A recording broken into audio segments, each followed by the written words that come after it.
आज की क्लास में हम स्विच स्टेटमेंट के बारे में जानेंगे। स्विच स्टेटमेंट जो है कंट्रोल स्टेटमेंट के अंदर आता है और ये मल्टी वे ब्रांचिंग के लिए यूज़ किया जाता है। स्विच स्टेटमेंट का स्ट्रक्चर कुछ इस तरीके से होता है। हमें स्विच एक कीवर्ड है और इसके बीच में एक इंडेक्स पास करना होता है। क्योंकि मैं यहाँ पर एक सिंटेक्स लिख रहा हूँ, इसको इसलिए इंडेक्स को मैं एंगुलर ब्रैकेट में लिख रहा हूँ। एंगुलर ब्रैकेट में लिखे हुए कंटेंट को आपको रिप्लेस करना होता है। क्लियर है? तो ये आपका स्विच का सिंटेक्स है और साथ ही साथ आप यहाँ पर इनके बीच में केस क्रिएट कर सकते हैं, मल्टीपल केसेस आप क्रिएट कर सकते हैं। केस के साथ आप इंडेक्स लिखेंगे और कोलन लिखेंगे। यहाँ पर स्टेटमेंट्स होंगे, स्टेटमेंट 1, और पहले केस ब्लॉक को ब्रेक से आप क्लोज करेंगे। उसके बाद फिर केस सेकंड और इस तरीके से केस एन। आप जितना भी केस बनाना चाहें बना सकते हैं। लास्ट में आपको एक डिफॉल्ट केस बनाना होता है। अगर यहाँ पर दिए हुए इंडेक्स की मैचिंग किसी भी केस से नहीं होती है तो डिफॉल्ट केस जो है वो एग्जीक्यूट होता है। ये स्विच केस का स्ट्रक्चर है। क्लियर है? तो यहाँ पर आप जो भी इंडेक्स वैल्यू पास करेंगे वो इनको मैच करेगा और केवल ये वाली ब्रांच जो है वो मल्टीपल ब्रांच में से केवल एक ब्रांच रन होगी। ये स्विच केस का स्ट्रक्चर होता है। तो आइए देखते हैं कि स्विच केस को हम C++ में कैसे इम्प्लीमेंट कर सकते हैं। तो इसके लिए एक छोटा सा एग्जांपल देखते हैं। मान लीजिए स्विच केस में हमने कोई C++ में हमने कोई डेट बनाया है और डेट में हमने इनपुट लिया, जैसे मैंने डेट D1 बनाया और कोई डेट मान लीजिए D1 में मैंने डेट लिया 3 दिसंबर 2020। ये मेरी डेट है। तो आपको इसका मंथ कैलकुलेट करना है, कौन सा मंथ चल रहा है ये आपको कैलकुलेट करना है या प्रिंट करना है। तो हमारा जो टारगेट है वो ये है कि अगर मैं डेट दूंगा 3/12/2020 तो मुझे मंथ में आउटपुट मिलेगा दिसंबर।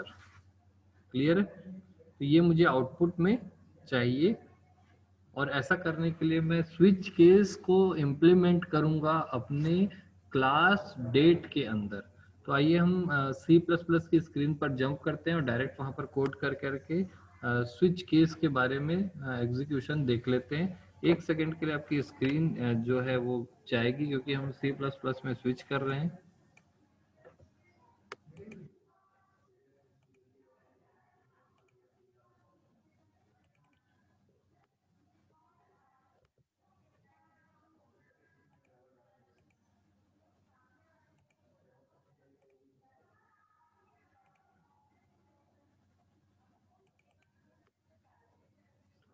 तो आप यहाँ पर देख पा रहे हैं कि आपके कंप्यूटर पर स्क्रीन पर यहाँ पर आपको टर्बो C++ की एक स्क्रीन दिखाई दे रही है और यहाँ पर हम देखते हैं कि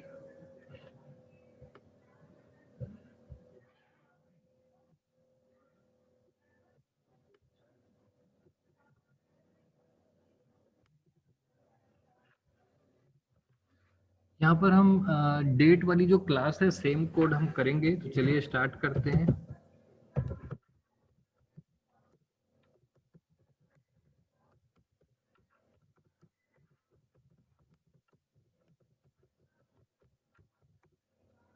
मैंने एक क्लास बनाया डेट नाम से और डेट के अंदर आपको पता है कि डेट का स्ट्रक्चर हम कैसे क्रिएट करते हैं। यहाँ पर मैंने इंट dd और yy लिया।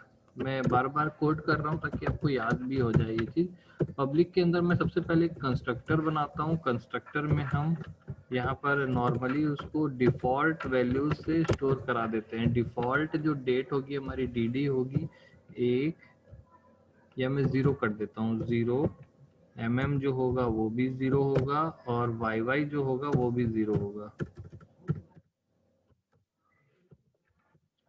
तो मैंने तीनों को 0 दे दिया। यहाँ पर 0 देने के बाद हम यहाँ पर देखेंगे कि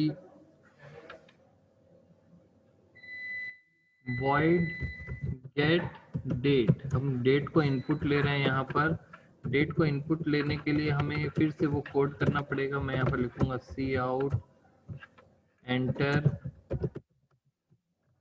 डेट dd या dd लिख देते हैं सीधा, एंटर dd। सी इन में मैं लिखूंगा dd। फिर mm और yy को भी मुझे इनपुट लेना है, इसलिए मैं इसको सीधा कॉपी कर देता हूँ। ठीक है, मैं इसको सीधा कॉपी करके पेस्ट कर दिया। नेक्स्ट फिर yy के लिए भी मैं कॉपी करके पेस्ट कर देता हूँ। यहाँ पर हमने 3 बार पेस्ट कर दिया है। पहला जो है dd लेगा, दूसरा जो है mm लेगा और तीसरा yy लेगा। तो ये इनपुट डेट वाला जो कोड है ये हम लोग पहले भी कर चुके हैं। अब आते हैं यहाँ पर void show। शो क्या करेगा, हमारा जो डेट है वो यहाँ पर डिस्प्ले करेगा। तो शो करने के लिए हम लोग हैंडल और मैं यहाँ पर dd, उसके बाद जो हमारा सिंबल है ये वाला सेपरेटर जो है dd के बाद, उसके बाद mm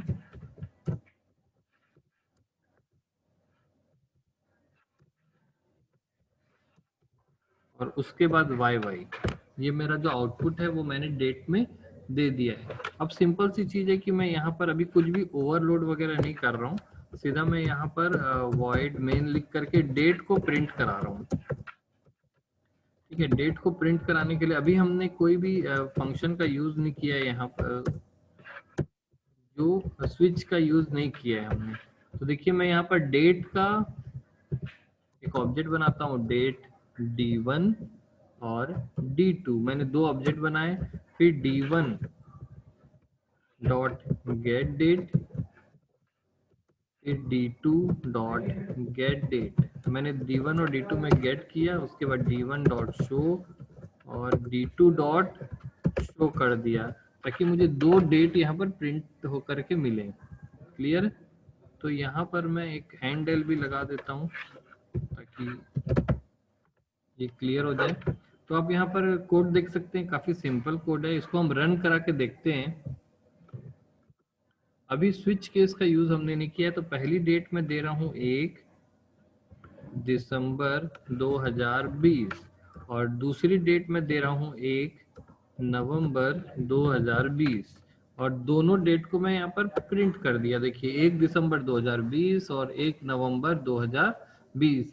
अब मैं चाहता हूँ कि डेट से मंथ प्रिंट हो। मैं क्या चाहता हूँ, डेट से मंथ प्रिंट हो। तो इस काम को हम स्विच केस से करेंगे। क्लियर है? कैसे करेंगे देखते हैं। ये नॉर्मल कोड था जो हम पहले भी कर चुके हैं। अब स्विच केस को हम इम्प्लीमेंट करने वाले हैं अपनी क्लास डेट में। तो आइए देखते हैं हमारी जो क्लास है डेट नाम की, यहाँ पर हम एक फंक्शन बना लेते हैं। पहले तो जैसे हमने शो फंक्शन बनाया वैसे ही एक फंक्शन बनाते हैं, void show month या शो अंडरस्कोर मंथ। मैंने शो अंडरस्कोर मंथ नाम की एक क्लास बनाई, डेट फंक्शन बनाया है। और यहाँ पर हमको फंक्शन में क्या करना है कि स्विच केस लगाएंगे हम। स्विच में इंडेक्स क्या पास करेंगे, mm।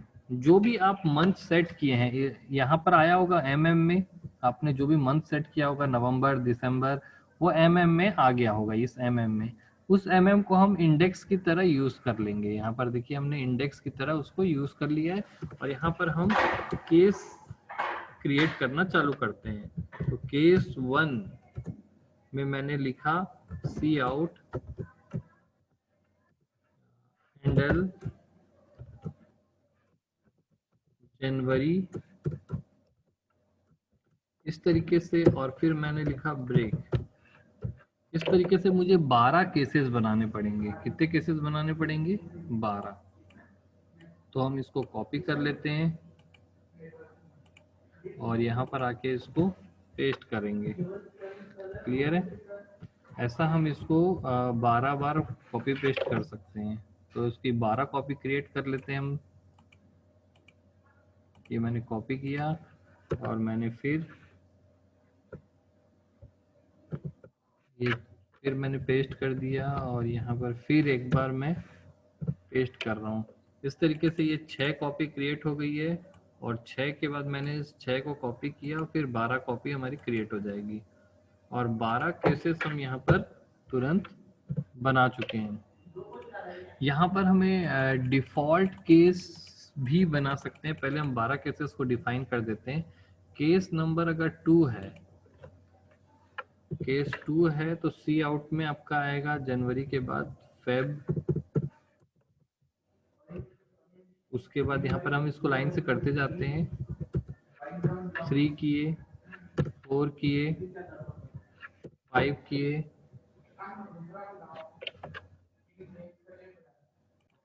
यहाँ पर आपका ये है आपका 7, ये है 8, ये है 9, ये है 10, ये है 11 और ये है आपका 12।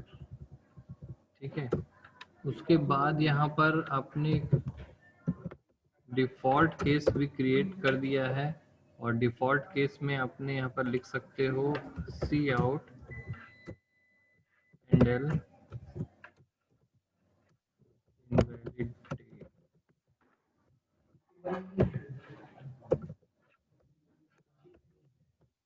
ब्रेक लगाया, थोड़ा सा स्ट्रक्चर तैयार करने के लिए ब्रेक को अंदर कर देते हैं ताकि केसेस हमको क्लियरली दिखाई दे।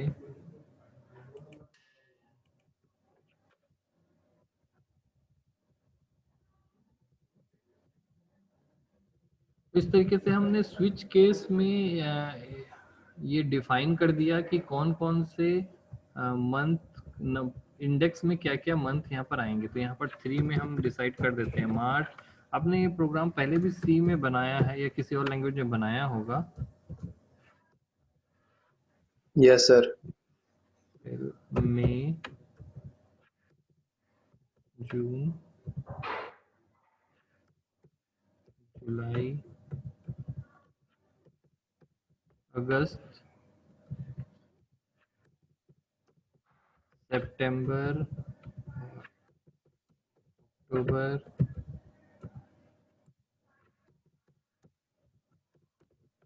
नवंबर,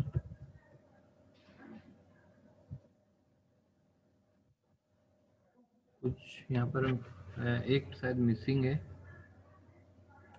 तो इस तरीके से हमारा ये दिसंबर आ गया, ये मैचिंग हो गई है और हमारा कोड रेडी है। हम देखेंगे कि एक फंक्शन हमने बनाया है शो मंथ। ठीक है, उसका यूज़ करके देखते हैं। अब हम यहाँ पर देखेंगे 3 डेट बनाते हैं। पहली डेट D1, D2 और D3। तो हमें पता है कि D1 में हमने इनपुट लिया, D2 में इनपुट लिया और D3 में कुछ इनपुट नहीं लिया है। मैंने जानबूझ के इसमें इनपुट नहीं लिया ताकि इनवैलिड डेट वाला जो है आपको आए। तो D1 में पहले कोई भी डेट होगी, D2 में कोई भी डेट होगी और D3 में कोई डेट होगी। तो D3 में मैंने ब्लैंक रखा, यानी D3 की जो डेट होगी वो 000 होगी। क्लियर है? अब यहाँ पर मैं लिखता हूँ D1 dot show month. D1 में जो डेट है उसका मंथ बताइए। D2 dot show month, D2 में जो डेट है उसका मंथ बताइए और D3 dot show month, D3 में जो डेट है उसका मंथ बताइए। क्लियर है? तो देखिए मैं यहाँ पर स्विच केस को क्लास के अंदर रख दिया, तो उससे क्या हुआ, मेरा जो ये डेटा टाइप था अब एक लाइन लिखते ही मुझे यहाँ पर उसका मंथ कैलकुलेट होके मिलने लग गया और इसी को एब्स्ट्रैक्शन भी बोलते हैं। देखिए मैं शो मंथ लिख दिया, अंदर क्या हो रहा है डिटेल कॉम्प्लेक्सिटी जानने की जरूरत नहीं है, बस शो मंथ लिखा और मुझे आउटपुट मिल जाएगा मंथ। कैसे हो रहा है, कैसे कैलकुलेट हो रहा है नहीं मालूम। यहाँ पर फिलहाल मेन का कोडिंग और ये दोनों क्लास की कोडिंग हम दोनों खुद ही कर रहे हैं, इसलिए हमको दोनों चीज़ पता है। लेकिन आप जब उसको किसी कंपनी में काम करेंगे या कहीं पर रियल एग्जाम्पल को सॉल्व कर रहे होंगे तो आपको सिर्फ ये मेन वाला कोड दिखाई देगा। D1 के अंदर क्या कोड है वो दिखाई नहीं देगा, डेट के अंदर क्या कोड है वो दिखाई नहीं देगा, वो कोई और किया होगा और उसने ऐसा बना दिया होगा। तो आप इतना छोटा सा कोड लिख करके मंथ वगैरह कैलकुलेट करा सकते हैं। तो इसको देखिए फोकस करिए, यहाँ पर ये यूजर डिफाइंड डेटा टाइप है डेट, इसके 3 ऑब्जेक्ट है D1, D2, D3। ये सेम वैसा ही है जैसे हम इंट ABC लिखते थे, फिर D1 में कुछ वैल्यू ली हमने, D2 में कुछ वैल्यू ली, D1 को प्रिंट कराया, D2 को प्रिंट कराया और D3 में कोई वैल्यू नहीं ली हमने। तो जब उसको प्रिंट कराएंगे तो उसमें डिफॉल्ट वैल्यू यानी कंस्ट्रक्टर कॉल होके 000 दे देगा। तो D1 का मंथ प्रिंट कराया, D2 का मंथ प्रिंट कराया और D3 का मंथ प्रिंट कराया। क्लियर है? तो हम इसको देखते हैं क्या आउटपुट आता है। तो सबसे पहले हम ध्यान दीजिए यहाँ पर देंगे 1 नवंबर यहाँ पर देंगे 1 दिसंबर और यहाँ पे कुछ नहीं आएगा। क्लियर? रन करते हैं इसको। तो हमारी जो पहली डेट है हम देंगे 1 नवंबर, याद रखिए 1 नवंबर 2020। दूसरी जो डेट है वहां पर हम देंगे 1 दिसंबर 2020। और तीसरी डेट में कोई इनपुट नहीं मांगा जाएगा, यानी अभी एंटर करते साथ ही आपको आउटपुट दिखने वाला है। तो मैं एंटर कर रहा हूं तो देखिए यहाँ पर 3 डेट प्रिंट हुई है, 1 नवंबर 2020, 1 दिसंबर 2020 और उसके बाद है 000 और नीचे में क्या प्रिंट हो रहा है देखिए, पहले वाले का मंथ, दूसरे वाले का मंथ और तीसरे में इनवैलिड डेट। क्लियर है? तो ये जो मंथ ऑटोमेटिक जो है वो प्रिंट हो जा रहा है, जो भी आप डेट दे रहे हैं उसके हिसाब से। मैंने 3 डेट दिया, तीनों में अलग अलग डेट दी, एक में नवंबर दिया, एक में दिसंबर दिया, एक में इनवैलिड कुछ नहीं दिया, तो तीनों को वो मंथ कैलकुलेट करके निकाल दे रहा है। जबकि आपके मेन में कोड कितना सिंपल है।